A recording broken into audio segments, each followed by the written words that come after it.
In this video, I'm going to help you learn how basic music theory operates, and this is going to help you learn tunes and understand the context as you're working through the chord changes of the tune you're working on. We're going to start by understanding the chromatic circle, which I'll show here on the screen, and then we're going to work on steps and constructing key signatures and learning a little bit about enharmonic tones as well. And then I'll give you some perspectives on modes, chord scales, and how you might think of them a little bit differently than you have been up to this time. It may be easier than you think. I recommend watching this all the way to the end, even if you know some of these basics. We may fill in some gaps for you. Well, let's get started. The goals in this video include understanding the whole step and the half step, and understanding the sequence of those steps in building out the major scale and understanding tonality and key signatures. So let's keep that in mind as we go through this. So what are we looking at here? We're looking at a chromatic circle of tones. Let's notice the number of tones that we have. We have A, B, C, D, E, F, and G. So 7 tones, and there are 7 tones in the major scale and all the key signatures. Let's talk about the direction of the tone. So as we go up here, the notes are getting higher, and as we go down this way around the circle, the notes are getting lower. So let's talk a little bit about enharmonic tones so we understand why these notes have more than one name. Okay, so if you go on the guitar and you play string 3, fret 3, then we have B flat or A sharp. So outside of the context of any tonality, you can really call it either note name. But let's look at some examples of key signatures that might use uh, each of those names differently. So let's look at key of F. So F, G, A, B flat, C, D, and E.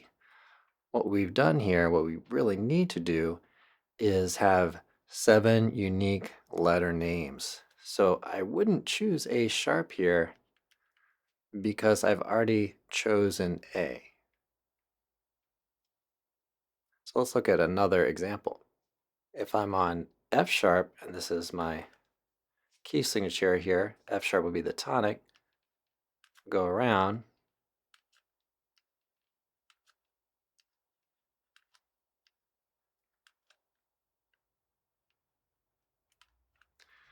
then you see that I chose A sharp rather than B flat because B is one of the notes in the key signature, and we've chosen all of the note names.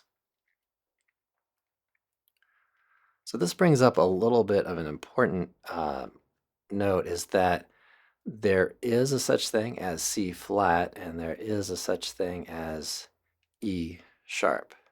So from what I hear from beginning students is a little bit of a misconception about that. So we have certain naming conventions, and just keep in mind the goal really is to use 7 unique letter names. Okay, we know we're going higher as we go clockwise. We know we're going lower counterclockwise. We know we can use one of 2 letter names. Now let's talk about the basic building blocks of all this, which is the half step and the whole step. So W will equal whole step, H will equal half step. So what are those things? So if you're on a guitar and you play A, let's say string 3, fret 2, so you play this tone, and then you play this tone, B flat, on fret 3 of the same string, that's a half step. Okay, so that's just one leap. So That's why this is chromatic, because it's just all of the smallest units. Now, if you're on A, string 3, fret 2, and you go over to B, string 3, fret 4, then you've gone 2 frets, 2 half steps, and we call that a whole step. So pick any one of these notes and see if you can play a whole step, which would be the combination of 2 half steps, or just a single half step. And see if you can work these out on a single string. That way you can really see the steps. So the major scale is very important, and it's built on a certain sequence of whole steps and half steps. When we match that with a tonal center, we end up with key signatures and tonality. So the sequence is whole, whole, half, whole, whole, whole, half. Remember, those are the distances between notes. The tonic is the note that we're going to start with. So let's choose A here. If we go a whole step, we get to B. We go another whole step, we get to C sharp. We go a half step to D, whole step to E, whole step to F sharp, and a whole step to G sharp.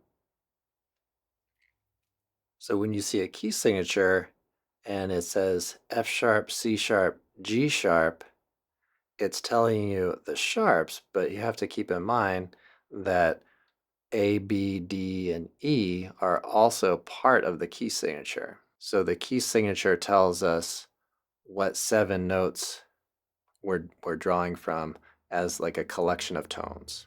And if we have a major key, then we would be in A. And if we have a minor, we would be in the key of F sharp minor. So that has to do with the tonic. Simple way to think of a tonic is to think about a note that everything tends to want to resolve towards. Let's talk a little bit about modes and chord scales. If you're playing a B minor 7 or another instrument is playing a B minor 7 chord, the 2 chord in the key of A major, then when you go to improvise, let's say you're using this collection of tones, the consonant tones will tend to be B, D, F sharp, and A, and the dissonant tones will tend to be the C sharp, E, and the G sharp. And there are varying degrees of that. But when you want to know Dorian in this case, you want to get an understanding for what's consonant and what's dissonant against that chord sound or with that chord sound. Now, if we have an E7 chord in that key and the current harmony is on E7, then being aware of mixolydian, then that will help you understand the consonances and dissonances that are shifting as you work within a key and you move to different chords within that key. So in this case, E, G sharp, B, and D will be consonant within that chord sound. And then what's left over, the F sharp, the A, and the C sharp will tend to be more dissonant, but there are varying degrees of that.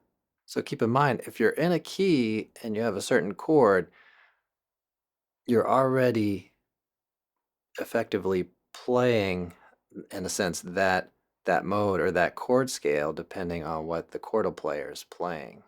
So let's look at a few other key signatures. This will give us a better idea of the steps and how everything is constructed. So we'll pick C as our tonal center and major, and then we'll use the sequence of steps. Remember, the steps tell you the distance between the notes. So C to D, whole, whole, half, whole, whole, whole, half, or back to C. Okay, so this key signature would have no sharps and no flats. And just like before, if you play a certain chord within this key, those 3 or 4 tones, or however many tones are in the chord, will tend to fit in your melodic playing as a consonance, and the notes that are not included in the chord will tend to be somewhat more dissonant depending on which one it is. And then if you go outside of the key altogether, those will tend to be dissonant as well. So they're kind of varying degrees of dissonance and outside inside type of tones. So in this case, the 2 chord would be built generally on a D, F, A, C. That would be a D minor 7. And then you're thinking about maybe your consonances and dissonances being what's inside of that and what's outside of that within this key. G7, for example, the G7 is built on every other tone of this scale starting on G. So G, B, D, F. Those will tend to be consonant on that chord sound. And then the collection of tones will generally want to migrate back to C because that's our tonal center. So let's take a look at a couple more. So E flat, that will be our major tonal center, our tonic. So we go whole step, half step, whole step, whole step, whole step, half step back to the E flat. So all the chord symbols and everything will be relative to that. Okay, so let's take a look at one more. Let's say we have F sharp. So whole, half, whole, whole, whole, half back to the F sharp.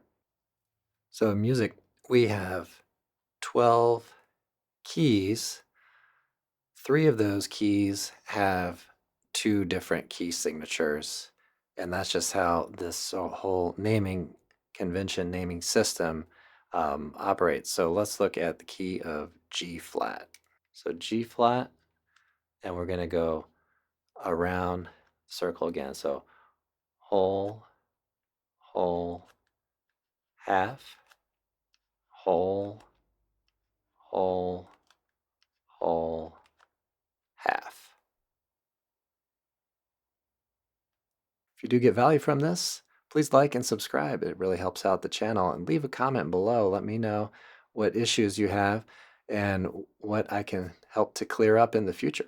I hope you enjoyed this video. Check out the description for additional resources. Have a great practice session.